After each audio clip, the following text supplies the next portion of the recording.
Pleiadian humans, came here as warrior colonists about 3,500 years ago.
There were 50,000, and they were from 7 different human planets. They landed in the region we call Europe, and we think of them as European whites. They evolved as different people with different European languages on 7 different worlds, none of them from Earth. This is where the German, French, Italian, Spanish, Polish, Hungarian and Slav languages came from. All other European languages, including English, have evolved here. They came here to Earth because they and their planets were at war with an invading race called the reptilians. The reptilians had invaded 2 human worlds and exterminated the humans there. This was a war of no quarter. The warrior colonists, Pleiadian space forces, had thoroughly destroyed 4 large reptilian hives and numerous sub-hives here on Earth. They made sure nothing survived.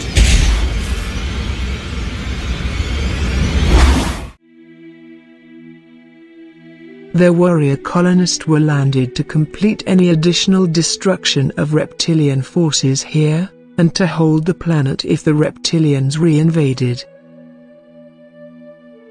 Unbeknownst to the Pleiadian space forces, the reptilians had a 5th major hive under the ice in Antarctica which was not detected and not destroyed. The reptilians sent diplomatic signals and a truce was established for planet Earth only. You ask why a truce would apply? Most of the population of humans on Earth were slave races created by the reptilian allies who called themselves the Anunnaki. The Pleiadian space forces did not know that a reptilian hive still survived and agreed to a truce for Earth only. The warrior colonists were landed and appeared to thriving. The slave races created by the Anunnaki were a mix of Anunnaki reptilian DNA genetically engineered into various indigenous primates from all over planet Earth. The Anunnaki came to Earth originally to mine gold and diamonds, but only came with about 400 males. They needed slave labor to perform the mining and desired to have women as sexual companions. Many of the primates used to create Homo sapiens did not survive the process and became extinct. This is what happened to the Neanderthals from what we call Europe.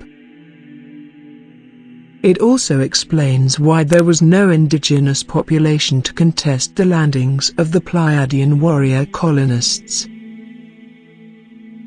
Unfortunately for the Earth, the conditions of the truce were to sever all communications between the Pleiadian space forces and the warrior colonists.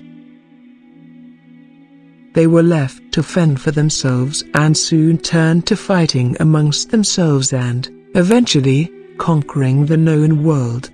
Research that we're hearing today that shows half of all Western European men are somehow related to the Egyptian pharaoh King Tutankhamun. CTV's Marella Fernandez here with more on this. Marella, what's up with this? It's really interesting, actually. Yeah. So this is coming out of Switzerland, and the researchers there have found that not only do half of Western European men have this connection, genetic profile connection, but 70% of men in Britain, which is astounding. But they all have the same genetic profile or same ancestry as King Tut from Egypt way back when. And here's what's really shocking about this. Less than 1% of modern day Egyptians have that same connection. So it kind of makes you wonder, well, if he's Egyptian, but the ancestry isn't Egyptian, how did it evolve? Which way did it move? And it looks like it didn't start in Egypt, but it evolved and went to Egypt and may have started in Europe. And that's why all the Europeans have this background. Hiroshi Oshima, the former Japanese ambassador to Germany during World War II, believed that the noble castes in Japan, the daimyo and the samurai, were descended from gods of celestial origin, which was similar to the Nazis' own belief that the Nordic race did not evolve, but came directly down from heaven to settle on the Atlantic continent. A swastika crossed by two arrows, within a shield and surmounted by a royal crown on an orange background, was used as the coat of arms of the samurai Hasekuru Tsunaga in the early 17th century. The swastika symbol is seen frequently in Japan. Its ancient ties to Buddhism's and pre-Buddhist philosophies' civilizing spread throughout 3/4 of Asia is well documented. The symbol is depicted facing both directions and most common in a spiritual context, such as on Shinto and on other temples. We call that the European colonization. The Pleiadian space forces did not know what to do with the millions, now billions, of slave populations created by the Anunnaki reptilians and decided to collect data and study the problem before taking any action. Meanwhile, the reptilian hidden hive began expanding itself into the 5 original hive locations again. Alsace-Lorraine in Europe, near Perth in Australia, south of the pyramids in Egypt, in New Mexico, USA, and Antarctica. Okay, there is a huge problem here. When the Anunnaki and reptilians created these slave races, they included a kind of telepathy that is unique to the reptilian hive system. We call this mind control today.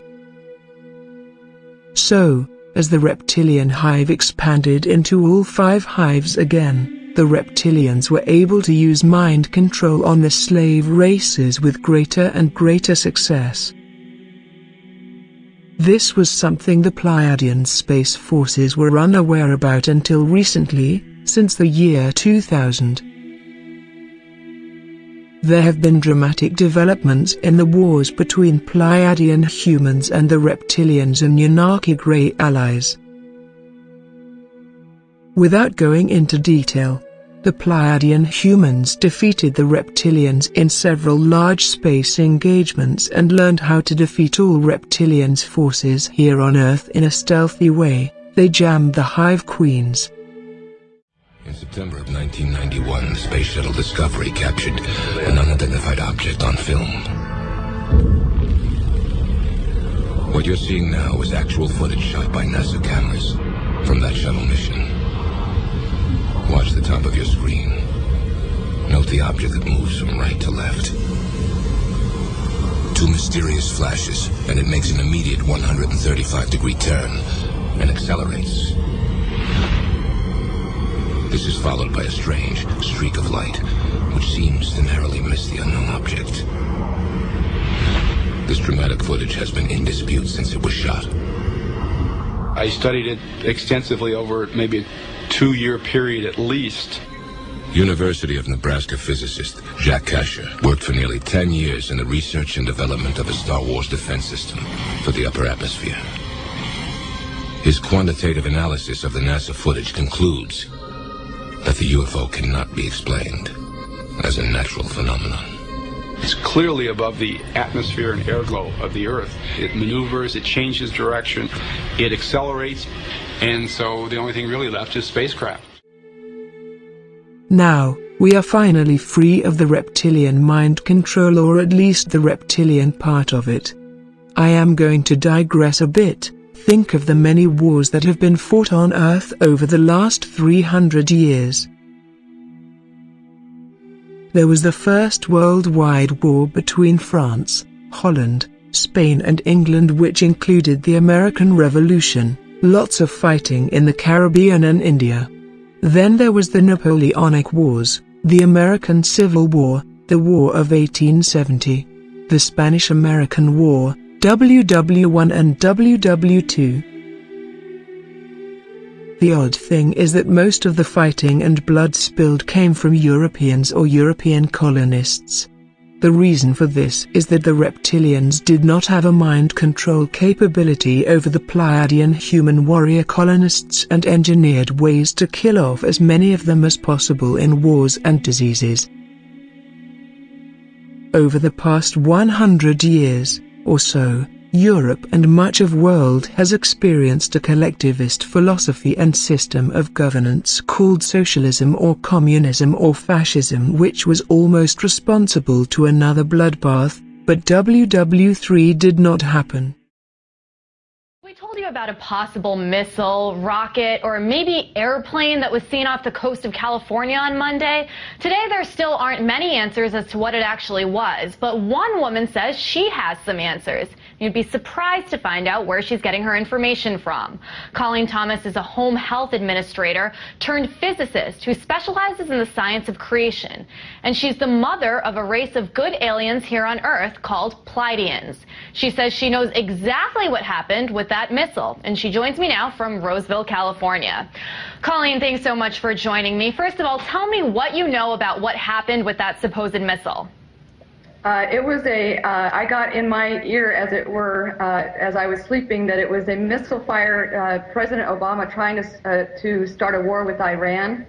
The Pleiadians downed the missile harmlessly at sea, and then last night from San Diego, our government fired another ICBM at the Pleiadians this time.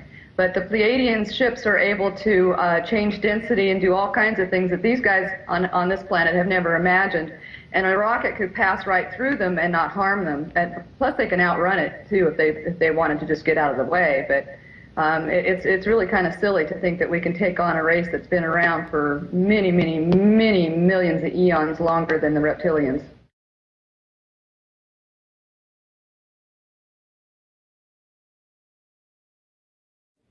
And really briefly, Colleen, some people might not know exactly who the Pleiadians were, so why would President Obama want to fire an ICBM at the Pleiadians? Because they're here to rescue the human beings who are being enslaved on this planet and forced into a paradigm of a super oligarchy that favors the Bilderberg Group and the Illuminati and is completely and utterly without any conscience towards the human beings whatsoever. They poison us deliberately in order for us to have to buy pharmaceuticals so that they can string our miserable little lives along on pharmaceuticals for the rest of our aging days. There's no need for us to be in the kind of physical condition that we are in. But they put chemtrails in collusion with BP, British Petroleum. They put chemicals in jet fuel, and those chemicals end up getting sprayed in these minute particulates that rain down on our food, on our crops, and in our water. There's lithium in those chemtrails. There's also fluoride and a lot of other heavy metals that are dispersed in the air as chaff, so that the American government can talk to one another militarily without being listened in upon by other foreign countries. They know this stuff is toxic for us, but there's money in toxifying us. And so they work in collusion with the pharmaceutical companies with these backdoor deals, changing the laws and making everything favorable for these guys, but not favorable for the humans whatsoever. Humans are just commerce to these people, and they're also meat to these people. They not only kill and eat us, they sell our dead bodies on a meat market of their own kind that goes passing by here every 50 years, and I got that straight from a CIA agent.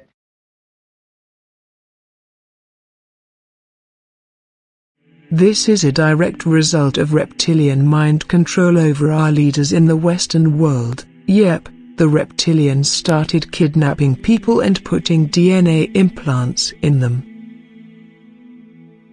This allowed the reptilians to exercise nearly total mind control over both the slave race and Pleiadian human leaders. Anyone who was implanted this way was instructed to go into politics, government and finances. Unfortunately, most of our political leaders, everywhere on Earth, are implants who have been doing the work of the hive, big government, big labor and the destruction of freedom. In 2000, when the Pleiadian space forces found out about the extent of the mind control in the slave races, they started landing Pleiadian human men and women here to collect genetic information on the people of Earth. They are amongst us now and look exactly like anyone who is of white European heritage. Their major issue is they cannot allow any reptilian DNA primate hybrids to leave Earth because of the susceptibility to reptilian mind control. It turns out that the reptilians had a plan to infiltrate Earth humans onto other human planets to assist in the invasion and conquering. Many of us are awaiting the arrival of extraterrestrials. Many of us saw them. They are here amongst us now, and have been protecting us for thousands of years. We live in interesting times. Thing is, the lizards. Okay, lizards been around a long time, like since before ancient Egypt and everything. And the symbol, you know, that eye, the eye of Horus with the squiggly hanging out of it, that has to do with lizards. It's a lizard symbol. It means two things. It's a pro-lizard symbol, and it also means beware, there's lizards here. Okay, there's 3 different kinds of lizards. I'll tell you all about them. They're called vril. The thing is, I'm not sure if it's 1 L or 2 at the end. It's vril, V-R-I-L-L or V-R-I-L. Germans were into them. They had a club with vril things. Anyway, there's like a 1 to 1.5 foot tall one. That's the vril type 1. It's got scales, red scales. There's a type 2 that is not parasitic, but it's still vicious, nasty, carnivorous. They're all carnivorous. And there's a type 3 that's 8 feet tall that has a real long neck and looks like a gray alien, but it comes from deep underground, like I mean like below deep base deep. Like they need a methane oxygen mix to breathe, and deep underground they got sulfur pools, I guess, that make this stuff. Anyway, they come up underneath the domed bases. The government is complicit with them, basically. Now I have to tell you about the parasitic aspect of the lizards and why the Illuminati and the governments use them, okay? I'm saying this in a nutshell because it's very important. I want to get it all out on your show. Nobody's going to say this for fear of clone torture, remote-controlled death, or death by lizards 1,000 times until you die by a heart attack or something. But I figured I have to tell people because, well, they're getting me there anyway. Like, they eased up lately asking me not to talk about it anymore, but I'm just going to. Well, the lizards have a thing, okay? They have what's called a proboscis. There's lizards out there today that have a proboscis on their face, okay? These things got it in the middle of their head, okay? And on the top of their head, this is the vril type 1 and 2. The type 2 have a proboscis sheath that comes out, it sticks out.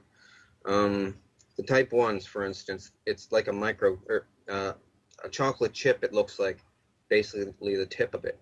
Now, one point in these things' lives, because they have a long lifespan, the lizard species, one point in their life, they can slowly wiggle this thing out, eject it, and it goes into somebody's eyeball, okay, another animal.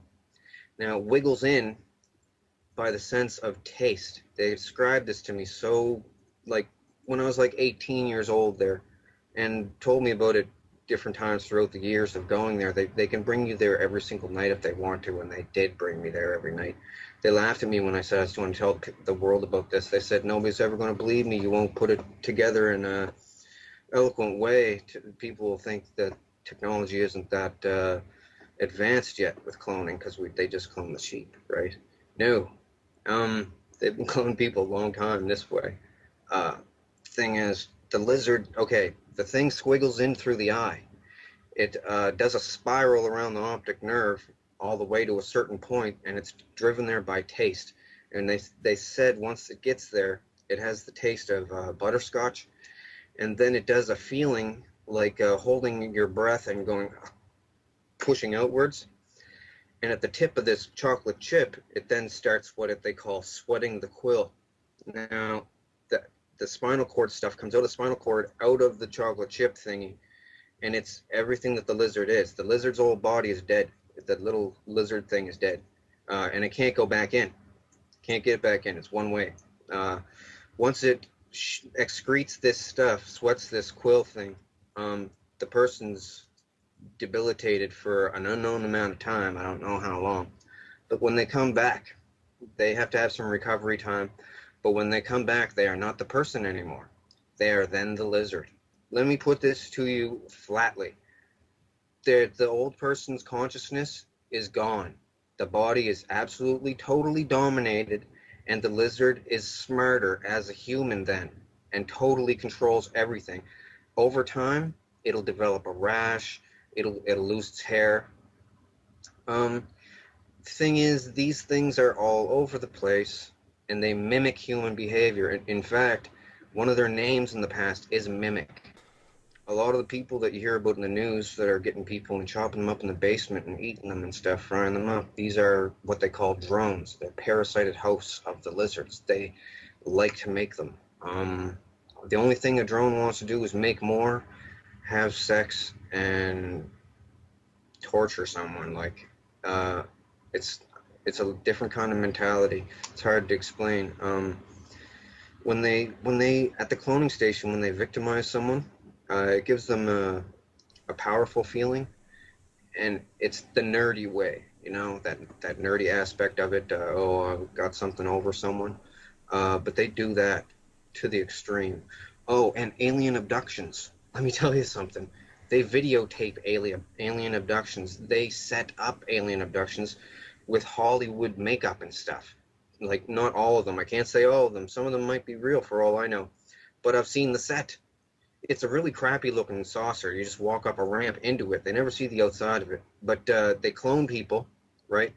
And then activate them when they're on the slab strapped down. Now someone goes in with a gray mask and the mask is made of chicken skin, okay? Just to give it that aspect of realism, dyed gray chicken skin, so it'll look real. And does it look real? Stretched over a mask, right? And they have the mask on. They go in at the lizard thing. They just totally take them over. They do it a lot. It used to be, it's a Luciferian thing. They said that these lizards were the sons of Satan or whatever, Lucifer or whatever. They're not, though. They're just a species of lizard that survived the extinction of the dinosaurs by being way, way underground. I'll just tell you, I know it sounds retarded. The damn things can talk, okay? But they don't have a tongue. I'll tell you about their mouths. It takes a while. Basically, they have a blood spike, okay? This is what they call a chupacabra, too. They come up from underground different spots all over the world, right? Like worms out of a rotten apple. Different spots, and then they infiltrate the society there. But the drones today have erased, well, of 100 years ago, erased any existence of these real lizards. From like Egyptian carvings on walls, they would smash them, right? Or books that had anything in them about them, they would burn them. Because drones don't want to get found out and sent off and killed. Like, this is what I thought FEMA camps were for, rounding up drones, because they've been talking about it at the cloning center. This is where they discuss all political, worldly affairs. And they let me sit in, fly on the wall, because they figure nobody's going to ever believe me. that they can clone anybody in.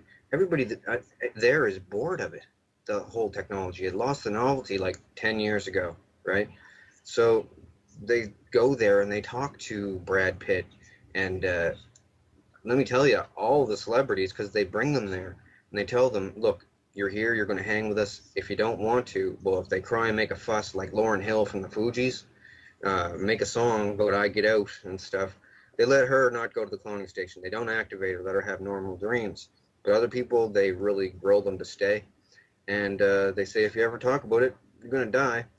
They made but the reason Britney Spears went pop, do you want to know? If they're one eye, that means two things. That means watch out, you don't get the lizard that stick the thing. Well, it means a couple different things to different people. It means like you only half see things, and I always figured it was the lizard in the eye thing. Well, the thing with the pyramid in the eye thing is the whole symbol is a joke. It's once you know what the pyramid is for, then you know, and you're pretty much Illuminati. But I'm going to break that whole thing right now. I'm going to ruin it. You got to look on my page and look at the schematics for the pyramid. I explain what it's for. It was basically a vril trap. It's a giant cockroach trap for vrils, okay? These little vents that went in, they were at an angle. They were lined with smooth limestone, and anything that went in didn't come out because these crab nasties claws, well, that's why I call them crab nasties, the vrils. I've been calling them that my whole life. They couldn't scramble back up and out. Yeah. You heard about the celebrities selling their souls to the place, so that's what they're doing. They're selling themselves to be used as clones at the cloning center.